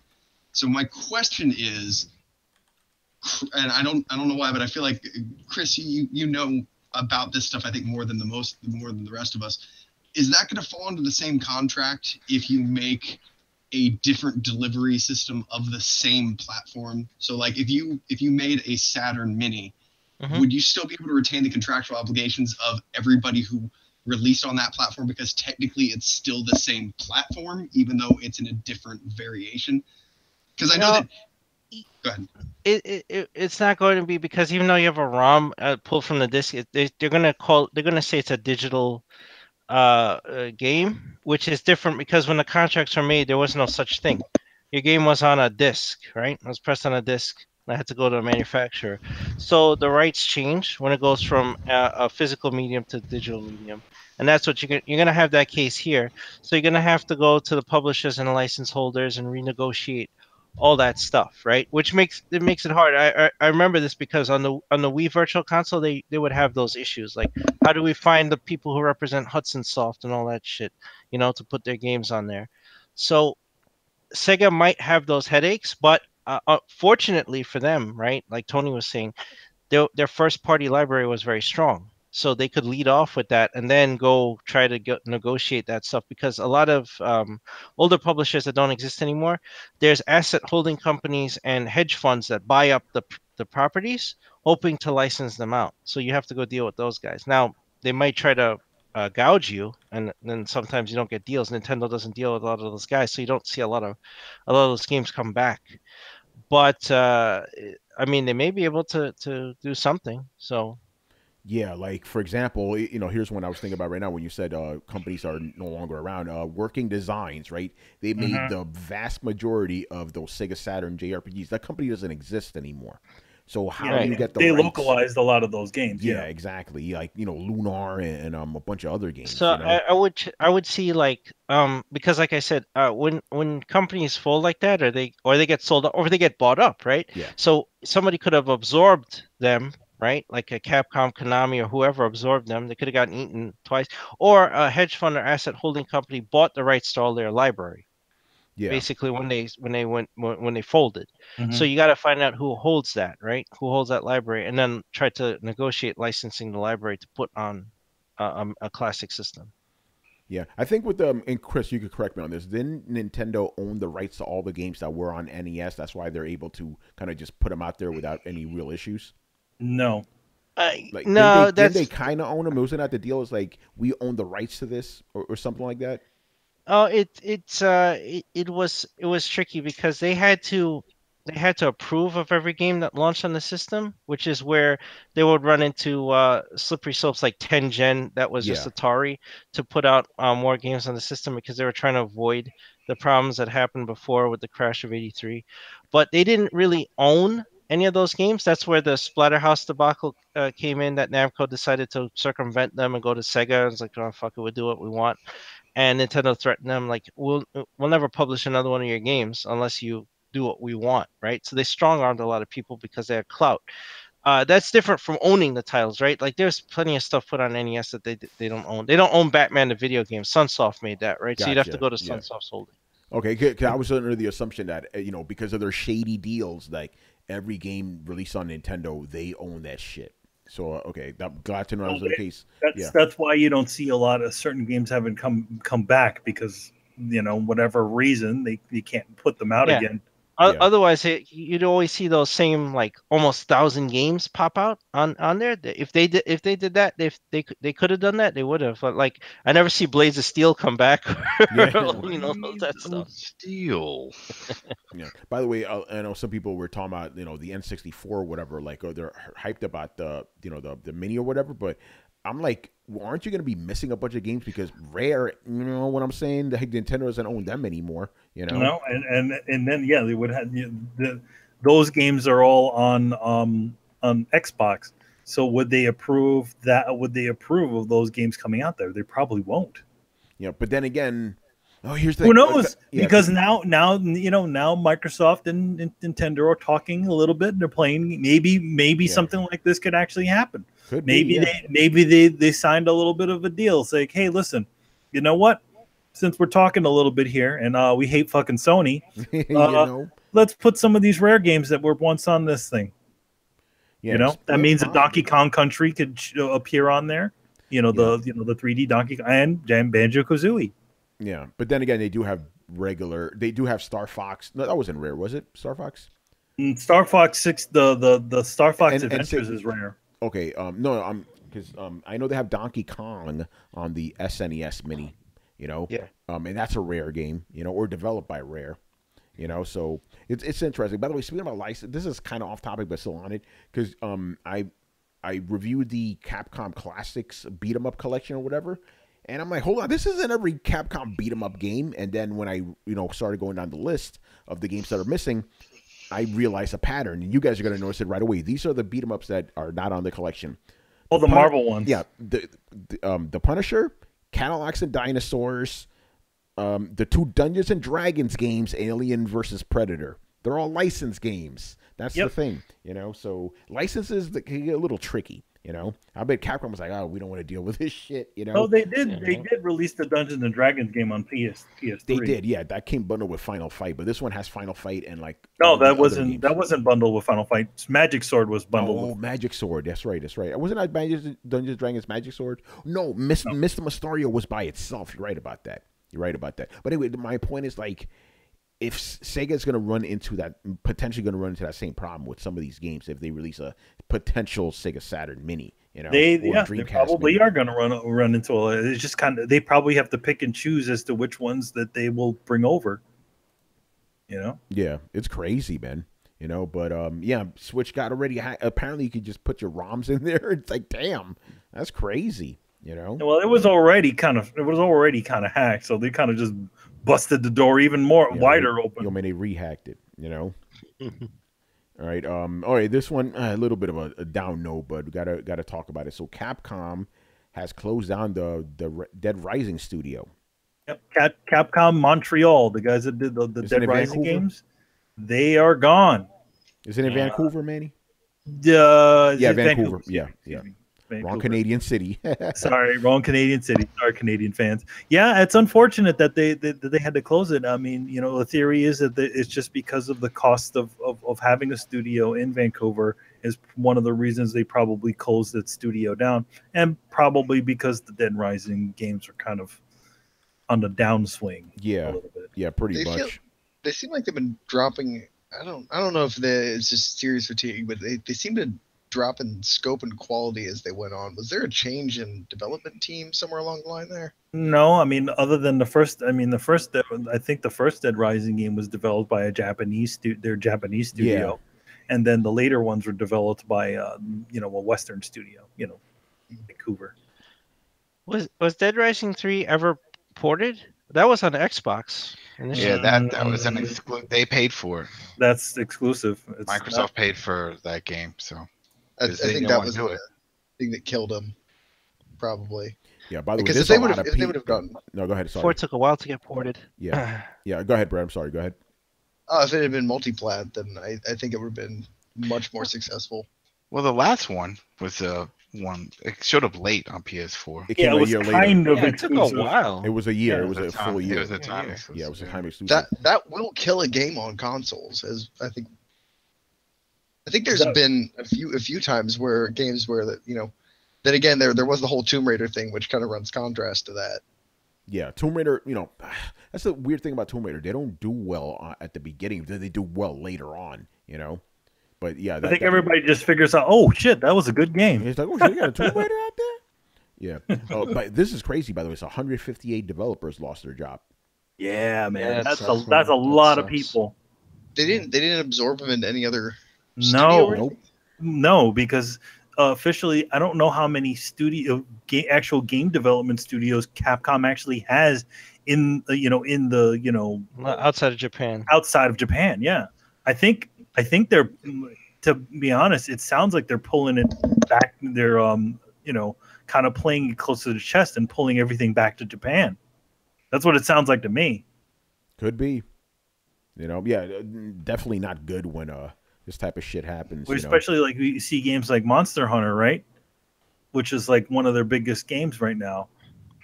And it's a purely Japanese game.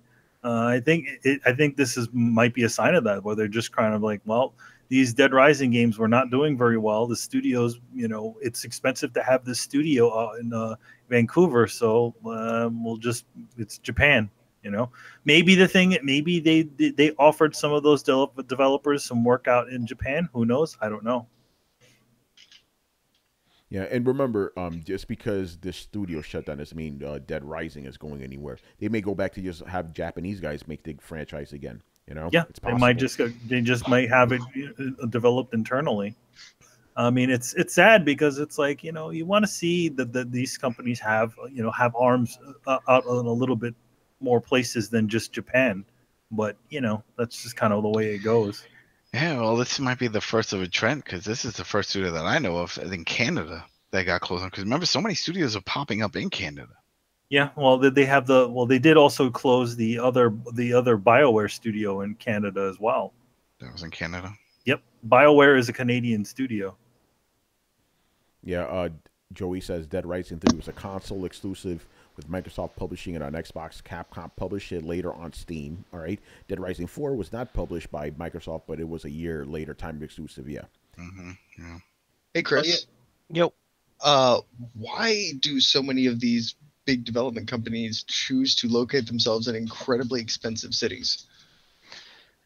It's usually just for access to resources. So studios will locate nearer to where other studios are, so they can either share talent, they can grab talent from other studios and whatnot. Also in university towns where they can leverage graduates. And then there's in those same towns, there's also other resources. There's independent development houses, there's marketing offices, there's advertisers and things like that. So you have ready access to all those things that would go into beyond development, right? There's musicians there. There's Vancouver's also like Canada's Hollywood. So you'd have access if you have to do motion capture and all that. You just license or rent a studio, sound production, and things like that. So you have ready access to all that stuff. You don't have to travel anywhere. So that's usually why they do it. Probably the reason why like places like Rockstar and in New York, and why in LA there's more. LA and California has so many studios over there because they're so close to the rest of the industry. Yeah. By the way, Joey says that EA Vancouver picked up a lot of Capcom Vancouver employees. Okay, that's good. Mm-hmm. So, yeah, that makes sense. So you want to be located in a big city because you just have all those resources available to you. And the hope is that you make enough money to keep, working in those big-ass cities. But if you don't, this is the type of shit that happens. Yeah, you you don't want to be based in some bumblefuck nowhere, Like, it's going to cost you money to bring in. Even though there are some studios out there that are kind of in the middle of nowhere, and they do just fine, Well, here's the thing. Like, I think Bethesda's another one. Like, who the Bethesda, But I think that also the thing is that also it's the same with a lot of industry. The film industry is all out in LA, but officially you can make a film anywhere in the country now. But LA and California have those things set aside for the film industry. As a person who worked in animation, that is, it's a lot better of a deal to work out in California than it is to say in New York, whereas they have a lot more unions and things like that to protect the artists and stuff. But whereas everywhere else, everybody's working freelance and unprotected. Manny, remember when we were doing that stuff for Black Nexus? Yeah. Remember, and were you with me when I went on the Spider-Man set? When I had to get the van for the camera. So I had to. So when you went and got the Steadicam operator from Spider-Man. What I was doing was I was waiting in the mayor's office, the what is it, the film of the mayor's film whatever office, the guy where to get the permits to close off the street in Brooklyn to film that music video. Okay, because the reason why I linked this is because I remember they needed that camera, and so they made a phone call, and then they went to a bank, they gave some money, they put in an envelope, and they said, "Here, go to this. There's a guy there, the camera guy there. He's willing to let us use his camera. Go pick it up." And it was at the Spider-Man set. It was over at Oscorp at his penthouse, which was in a hotel. And I went up there and I gave him the envelope, and he's like, "Okay," and he gave me the camera, and then I got back in the van and headed back to Brooklyn. We did a lot of like here's a crazy thing about me and Adam. Like, we did a lot of crazy shit in the city. You just ask Adam what he has done in the past, and it just doesn't make a damn lick of sense. It's like, oh yeah, I did music, I worked on film, it's like, yeah. I went to 36 Chambers for Wu-Tang to interview Capadonna, but that was some weird shit. Yeah, they were playing the Wu-Tang Yo, Adam, game. were you ever a drug mule? No. Well, when I was younger, when I lived in Brooklyn, there was a pizza shop they used to go to. Me and my buddies, you would go and skate to this pizza shop, and from time to time they would say, "Hey, can you bring this over to so and so's pizza shop or this restaurant, right?" And it would just be like a bag of stuff, and they would like say certain ingredients and things. We didn't care, but they gave us $20 for free pizza. Yo, that's shady as fuck, man. But it wasn't that far. But I mean, later on, I start thinking about it. I'm like, yeah, we're just like 14-year-old skateboarding kids. I guess it makes sense if we were pushing, but we didn't think anything of it. We're like, we're getting some free pizza, we're getting money, we can go get some comics. There was a comic book store we used to go to called Pinocchio. It was on Avenue P, and so it was like, it worked out. That's But hilarious. Yeah, by the way, what's going CR Iverson says he platinum Spider-Man. Awesome, dude. Good stuff, man. This is fucking. I'm doing that research one where you have to swing around for the fishes and shit. Yeah. The bodies of water. I don't know. I've been doing it for like a half an hour. I don't know what I'm doing wrong. You got to spray the shit over the water. Yeah, you just spray the shit over the water. It's really easy. That's what I thought. Oh. You just swing over it. Well, first you have to grab the barrels out of the water. Yep, did that. Okay. I have 5 of 7, and I've been trying to get the last 2. I mean, it's just any body of water. But it's not any body of water. It's just one specific. Yeah, and it shows you on the map too. You know. Yeah, the little mini map show you where the barrels are. Yeah. That you're missing. Oh, the barrels. All right, so let me try that. Sir, you'll get out of here. He's playing it right now. Yeah, I'm just trying to get this is the last one for this one. Yeah, yo, Sergio, man, if you don't cut out that nonsense, I'm gonna have Kristen kick you out of the room, man. Pizza with pineapples? Nah, son. We don't tolerate that around here, man. He's from California, though. He don't know better. Oh, he might like that. He might like that. They like having fruit on their stuff, you know. Well, in Hawaii, they love Spam. Hey, Spam is good, man. So Brett, did they put Spam on pizza? Oh yeah, they put Spam on everything, dude. Spam was on their McDonald's breakfast menu. Damn. I would not have a problem with Spam on pizza. And white rice. Yeah, I wouldn't have it. Spam is meat, dude. It's good. Yeah. You know? Did they include that fatty shit that was in there? Like white. No, you don't want that. Do you know the story about Spam and why it was all over the place? Yeah, it's South Pacific Army meat. Yeah, that's it. It's what they were given a surplus of. They had so much of it, so they were like, oh, shit. Same thing in Italy. That's what happened in Italy when people were starving thanks to Mussolini. And so they were like, well, what can we give those people? And they're like, well, we have a shitload of Spam. And that's it. They were giving Spam out. They spammed them. They spammed them. The first Spam. Oh. So what do we got next? Is that the last one? Yeah, that's it. We're done with the show. We're just bullshitting right now. Yeah. By the way, apparently only 6% of people have gotten to platinum in Spider-Man. I'm surprised. I mean, it's probably the not as hard. It's not tedious work. That's all it is. But it's not hard. I got this shit in 4 days, you know? Yeah, it's not. That doesn't seem that difficult. It's not even that tedious either, you know? Oh, yeah. Go find some fucking pigeons. I did that shit. I did. That's what I'm saying. I did that in like an hour. That shit was easy, you know? Yeah, it's not that it's hard. It's just not fun. It's fun to me. It's not, well, swinging around is fun. I just happened to run into the pigeons. Like, oh shit, there's a pigeon. Like, that was how. I got tired of it. Yeah, I wasn't actually looking for. Yo, Adam, why you hating, man? Why do you need pigeons for? That's one of the missions. For the platinum, man. You got to catch pigeons. Oh, you got to catch pigeons? Okay. It's a mission given to you by a homeless man. guy. Gotcha. Adam just hates the pigeons because they evolved from dinosaurs. Oh shit. No, you know what? And they're too fast in this. Pigeons don't fly that fast. Come on now. Yeah, that is some bullshit. Like, why is that pigeon going faster than Spider-Man? What the fuck? You know, there was a mission that was very similar to that in the previous Spider-Man 2. A lot of those missions, it's so weird. A lot of the stuff is just like rehashes of things that we've done before as a Spider-Man game. Yeah. I think the pigeons were actually supposed to be an homage. It probably was. The whole game is like a love letter to that fucking Spider-Man 2, man. Even there's, I mean, granted, they don't have the My Balloons kid in there, but there is an homage to that kid. Like in one of the collectibles, it's a little kid he's like, Peter Parker says like, oh yeah, this is a little drawing a kid gave to me after I got his balloon back. Yeah, that's awesome. That's amazing. Yeah, the Taskmaster missions, man. There you go. Those are crazy.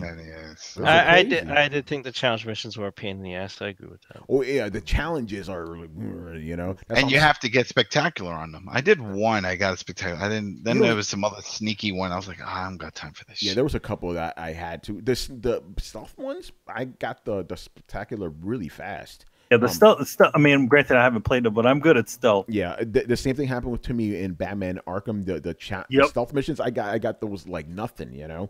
But I'm good at stealth. The other stuff that was just but for combat missions, I just say use the drones. If you got 4 robots, shoot them all out. They'll take care of everything real fast. It's too bad that Chris doesn't live close anymore, because I would have got him to do it like in Batman. Fucking, you were like, Chris, you're like amazing at that friggin' flow in that game. Oh, the combat mission. Yeah, oh, you don't need them over. You can do the share play. Yeah, fun fact. Our friend. We're about to do that now to get this 2 fucking water parks, because I can't do this shit. I don't understand it. Yeah. Oh, Carlos, you got a dip, brother? Later, man. It's been like an hour. Oh, because he's upset. My bad. He's mad. We're talking about Spider-Man. That's what happened. I'm sorry. Well, don't worry. We're not talking story. But what we're talking about isn't story. This is just side mission bullshit. And we're live now. We can't do that shit anyway. We ran him off again. Yes. What's up with that? Our friend of the podcast, Paul Amadeus Lane, actually did help him out. Because I'm just keeping it real right now. He, the game, to him, it's not very accessible because I don't know what he has exactly, but his hands don't work too well. And I had to help him with a mission. The thing is, I had to deal with the fact that it was lagging. You know what I'm saying? So it was just one. It was a pretty hectic boss fight. And I'm like, okay, I could see why you had an issue with this. But he ended up beating the game, which has a way harder mission now. So I'm guessing you figured it out. But yeah, Manny, if you need help, I'm just saying I could help you with it. Well, all right. Who's on right now that can just tell me where the fuck the last 2? Because this is it. I'm done with this. I just spray in this fucking water. Like, do you see the shit on your mini map though? I don't see anything. My mini map is blank. That's the thing. I thought it would see it. There's nothing there. And I'm in the water. I'm like, there's only 2 that it says I have to do out of the 7, and then I'm done with this mission. And I spent literally the last half hour just going back and forth, spraying. I even watched the video. I'm spraying the same shit in the video. If you hit the right, if you hit R3, does it highlight the water, the zone? No, I'm gonna go somewhere up high, see if anything. Adam, reset the mission and come back, and reset the game. No, that's too much. Then because there's 2 waves of this shit. Yeah, it might be bugged out. It might be bugged out. It's easy though. You can do that shit in 2 minutes, man. It's easy. I want to get this over with. Yeah, just restart. Yeah. Hussein, shout out to you. He says he got the platinum as well. I got the plat too. Yeah, man, it's an easy plat, man. It's not. I mean, it's not like from what I can see. I haven't gotten to the point where I'm doing that sort of stuff. But it's not. It doesn't seem like that. It's that kind of time consuming. I feel like the platinum to God of War is probably a lot more involved. Yeah, exactly. Especially because of those the Valkyries and shit. Mm-hmm. Crazy, man. He says, Hussein says 6 or 7. I got him. Oh, you got him. All right. He says 30, one more. Yeah. Where the fuck is 30% of people got the plat for Donut Country, which is a reverse Katamari game. I don't even know what the hell that means. I never heard of that. I never heard of that shit either. Oh well. No, I'm sure that the friggin' My Name's Mayo's got 100. Probably, yeah. Cheap ass. You just game. need to press X. Yeah, or press X to win. All right, I think we're gonna wrap it up, man. So thank you for watching and listening. Leave us your questions. Thank you for watching and listening. Subscribe to Throwdown on SoundCloud, iTunes, and the YouTubes. Follow us on Twitch, Mixer, Twitter, Periscope, and Facebook at Throwdown Show. Links are located in the description below. Once again, I was your host, Tony Polanco. I was joined by Emilio Lopez. Thanks for joining us, guys, and we out. Chris Seeley. Hey, take care, everyone. Brett Murdoch. It's been real, everybody. Adam Vale. Have a great weekend, people. And Brian Monjoma. Thanks to thanks to The Verge, us black guys in tech having set back like 20 years. Oh, shit. Oh my God. What happened now? Yo, Adam, we're gonna talk to you about this, man. You're gonna have a laugh. Holy shit. By the way, I went down that rabbit hole, man, watching those videos on YouTube. I went down that rabbit hole. That was hilarious, man. All right, guys, we'll see you on Sunday, man. Later. Peace. God, this is fucking